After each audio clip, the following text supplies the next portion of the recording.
Hi, welcome to my channel. Thanks for stopping by. Today I'm going to show you my latest MacKenzie child inspired trash to treasure makeover. And this is something that I showed on my last thrift haul video that I did. Now let's get into this and let me show you what I did. I'm going to make over these salt and pepper grinders. These I thought were just so cute. They reminded me of something that my grandparents always used, but I'm going to give them an update for the 21st century. Now, to begin with, I'm going to use some of this Apple Barrel white acrylic paint, and this is their matte paint. And so I like to add a little bit of water to this matte paint. I just think it gives you a little bit more time to use it before it gets dried out, but you do have to add a couple extra coats to it. And now here it is. You can see this is after I've given it 3 coats of this acrylic paint. Now once that's all done and it's all dry, all I'm going to do is grab my pencil here and I'm going to put a line all the way around the top here, making a circle going all the way around. Now I just took the pepper shaker all apart so that the handle and everything of the pepper shaker wouldn't be in my way. Now, after I get that first line, I'm going to go down just a little bit more than 1/4 of an inch or so, and I'm going to do it all over again. And here I'll show you a little closer, and I'm just going to make another line going all the way around. Now, once I have that done, I need to make some lines going up and down the sides here. And you guys know when I make a mistake, I like to show you guys because a lot of people show everything that we do and it all looks like it's so easy and so perfect and nobody makes mistakes. Well, that's not me. I make lots of mistakes. I started putting those lines on and I realized they were too close together. They weren't straight. So the better way to do your lines is to make one line on one side, then going straight across on the other side, drawing that line over there, and then turning it, making another line, just like what you see me doing here. And then I draw this line all the way on, and then I'm going to go ahead and look over on the other side and right straight across, I'm going to draw that same line. Now you'll see that I have lots of erased line marks and everything on this. It's okay. That doesn't make any difference at all. Everything on this is going to be repainted. Now that my lines are all on there and they're nice and straight, now what I'm going to do is I'm going to add one more line going right around the top of our pepper grinder here, right in between the 2 lines that I already put on there. Now this is so that we can make our courtly check inspired pattern up there. Now once I get those 3 lines on there, then I'm just going to go through and like I normally do, about every 1/4 of an inch or so, I'm going to add a line going vertical. And you can kind of see that on there. And now here on this middle bottom portion, I'm going to add a line going straight across that. And then I'm going to go through and add my vertical lines going right around that as well. My vertical lines on this are going to be just a little bit wider apart, maybe a 1/2 inch apart down here where they're only about 1/4 of an inch at the top. And now I'm going to go ahead and set that one aside, and I'm taking our salt shaker here and I'm going to also make a line or a circle area going right across the top, just like I did on our pepper grinder. And then I'm going to go ahead and do a second line, again, just like what we did on the pepper grinder, except I'm not going to add a 3rd line in between these 2 because this will not be the courtly check pattern. Now, once that's done, I'm going to go ahead and add some lines all the way around the top kind of ridge part on the bottom, because down there we're going to go ahead and add some stripes. But on that second part down there, I'm going to go and do our courtly check pattern. So once again, I'm adding a line and then making the correlating line right straight across on the other side from it. Then I'm turning it and making sure that it's the same going the other way. And this way we make sure that all of our lines are evenly spaced apart. And then once I have all those vertical lines on that second part, Then I'm going to take my pencil and do a horizontal line all the way around. And let me get this closer so that you can see a little bit better. Now you can see my lines are not perfect. They're not straight. Some of them are a little janky. I have 1 or 2 lines in the same spot. It's just to kind of give me a pattern of where I want to paint. And I'm going to use some of this Deco Art Black Americana paint. And starting with our pepper grinder, I'm going to go above where we drew our courtly check pattern on. And that top part, I'm going to paint all black, just like what you see me doing right here. And then once I have that very top part done, then where that black is going to meet the courtly check part, then I'm going to go ahead and kind of straighten that black line up a little bit. I'm going to go a little bit slower. I want that to be, it's not going to be perfect, but I want it to be a lot nicer looking. And once I have that done, you can see I'm going to add that same black line in right below it as well. So the only part that will be white left up there on top is where we're going to put our courtly check pattern. And once we have that done, then we can go ahead and start painting in every other square our black to give us that courtly check pattern up there. Now, if you've watched any of my videos, you know that I tend to go about halfway to 3/4 of the way from one direction. Then I kind of turn whatever it is I'm working on, turn it the other direction and start going that direction with it. To me, it's just easier going 2 different directions with our paint.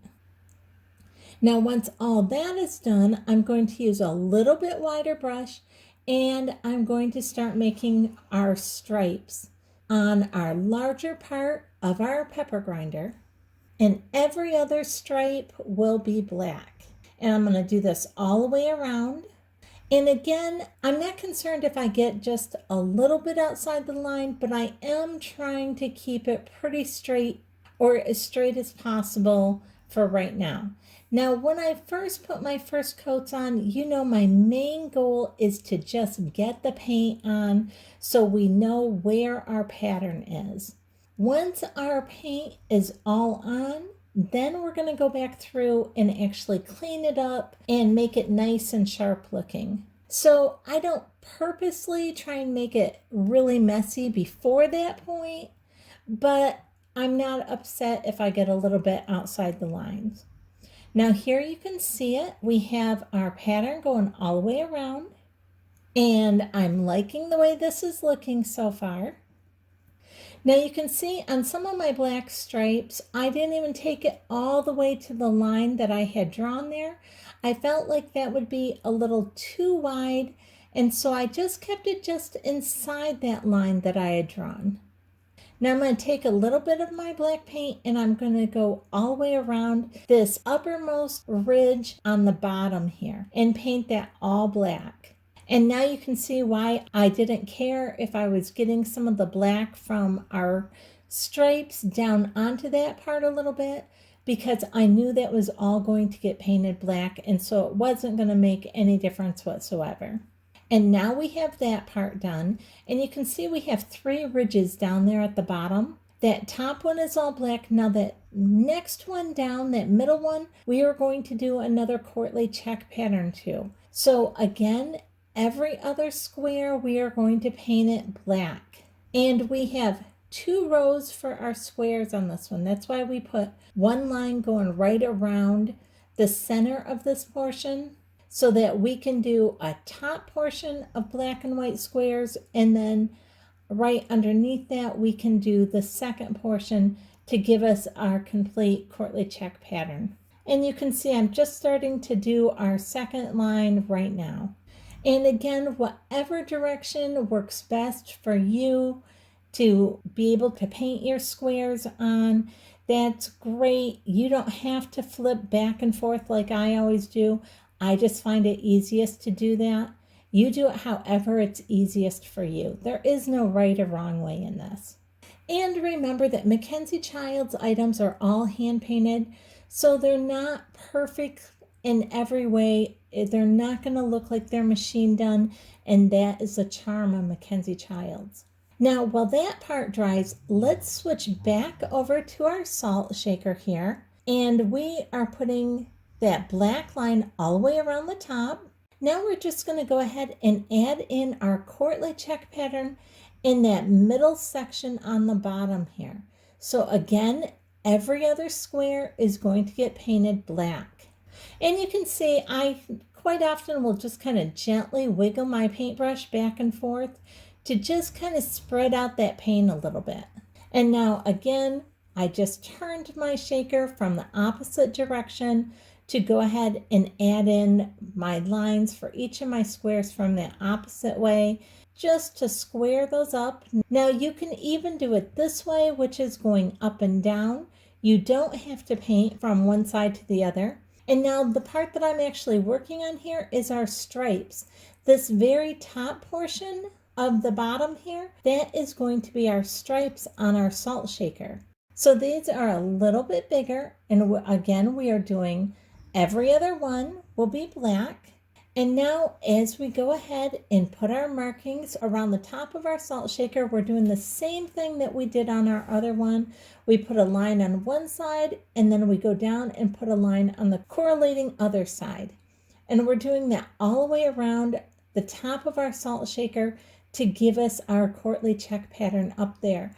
And we're going to add that Courtly check pattern above that black stripe and below the black stripe.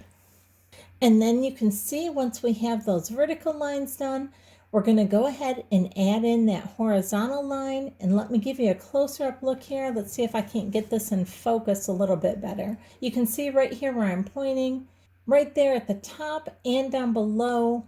Hopefully you can kind of see that. And you can see my lines are not perfect at all, and it's not a big deal. It's all going to get repainted. It will all be painted over. Those are lines just to kind of guide me where I'm going to be painting at. And we're adding this black every other square, just like before, on our top portion and then down below on our second portion. And I'm loving the way this is looking. It is really bringing new life to the salt and pepper grinder. It is really bringing it into the 21st century, but it's keeping that charm of the shape and the style and everything of the past while making it much more modern for today. Now you can see here I'm using my tiniest brush, and this is just one more way you can do it. Now for the center portion of the salt shaker, I am going to do this all black, so I am using quite a large brush so I can just get this done fairly quickly. And I'm being very careful not to get that dark black paint on all of our black and white stripes that we have already done right below that. And then once that part is done, I'm going to add that black right around the very bottom of our salt shaker. And now that our pepper grinder has dried, we're going to go ahead and add that black right along the very bottom of our pepper grinder as well. And again, I'm going to be real careful not to try and get that onto any of our actual Courtly check part. And you can see these are starting to look just great. I'm loving the way they look. Now, to repaint all the white part, I'm going to use some of this multi-purpose in the white of our apple barrel, and I'm going to use just a little bit of this light buttermilk in the Deco Art. Now I'm using mainly the white and just a drop or two of that light buttermilk just to warm this white color up just a hair. It was a little too stark white, and so adding in just a touch of that buttermilk color just warmed that white up just a hair. Now, to just look at it, you can't even tell that it's not pure white. But because of where it is, I'm going to use it, and how I'm using it, I wanted those warmed up just a little bit. Now here you can see I've gone in and I've added in all that white. I've cleaned up all my black squares, because when we add in our white, we are actually making all of our lines on all of our black squares much straighter. So now that everything is cleaned up and it's looking really good, and now we're going to use some of this folk art in the metallic gold. and I'm going to go ahead and totally paint this top ridge on the top, right underneath the black and right above our stripes. And then I'm going to also add the gold right along the very bottom of our pepper grinder here. And then once that is done, look how beautiful that gold looks on there. Now, if you know anything about MacKenzie Childs, you know that with their courtly check patterns, they use the black and the white, and then they use generally either reds, greens, or golds as accent colors. So for these, I decided to go ahead and use this gold. And now I'm going to add the gold in the exact same places on our salt shaker as what I did on our pepper grinder. I love gold and black together. I think it's so rich and so beautiful together. They're two of my absolute favorite colors together. And again, you can see I'm doing the same thing at the bottom, and here's both of them. I can show you now. I'm loving the way it's looking so far, but we're not done. Next, in the two ditches on the bottom here, we are going to add a very thin stripe of our gold. Now this I'm using one of our smallest brushes for, and it's hard to keep this really straight. And you can see there that my lines were not perfectly straight, but that's okay. Don't ever get upset when your lines aren't really straight, because you can always go in once it's dry and fix it. And that's what I'm going to do. Once these are all dry, I'll go back in with my black and I will clean all that up. Now, as you can see here, I'm just taking one of my pencils and I'm adding dots all over my black portion of my salt shaker here. And that is really just taking it over the top to our MacKenzie Child look. I'm loving the way that looks. So we're just going to finish that up. And then on our pepper grinder, we are going to use the flat end of just a little toothpick. And because this area down here is so much smaller, we're going to use that flat end of the toothpick and add our random dots all along here as well. And I am loving the way this looks. I think it just is so pretty. And like I said, don't worry about our gold lines that look a little messed up. I'll go in, I'll fix all that up. And now we're going to take that same toothpick and we're just going to add our polka dots right around this thick black stripe at the top of our salt shaker. And look how cute that is looking. This is looking so MacKenzie Childs. I love this. And now to add some of our finishing touches here, we are going to do that right around the top portion of our pepper grinder. Now, you notice that above and below our courtly check pattern here at the top is black. I am only going to add our dots around the top portion. And there it is. They are all done. Now I'm going to clean those up and I'm going to show you our final look here. I am loving these. I think they turned out just fabulous. I've put the pepper grinder all back together now. And look how pretty these are. And I'm going to show you the tray that I'm going to use them on in my kitchen as well, so you can just have an idea of how I'm going to use them. Now, I mentioned on some of my other videos that I'm going to be changing my kitchen over into a little bit more of the Tuscan kind of MacKenzie Child look for my after Christmas look. So let me add these right here onto my tray. I absolutely love this. I think they are just so adorable. And I have them sitting here on this little tray that I thrifted at a garage sale this last year. And I have them sitting right in front of this Dollar Tree mirror. And I have a little Dollar Tree candle right here in the front. And then these grapes I thrifted. And then my little olive oil chef here has a MacKenzie Child type look to him with his pants and his checked kerchief and around the bottom of his jacket. He just fits in perfectly with our MacKenzie Child's inspired look. I'm loving the way this looks. If you like this video, I'd really appreciate it if you give me a thumbs up and subscribe. Subscribing doesn't cost you anything. All it does is let you know the next time I upload a video, they will let you know and put it on the front page of your YouTube. So I really appreciate it if you give me a thumbs up, subscribe, and hit the bell so you'll be notified the next time I upload a video. Thanks so much for watching.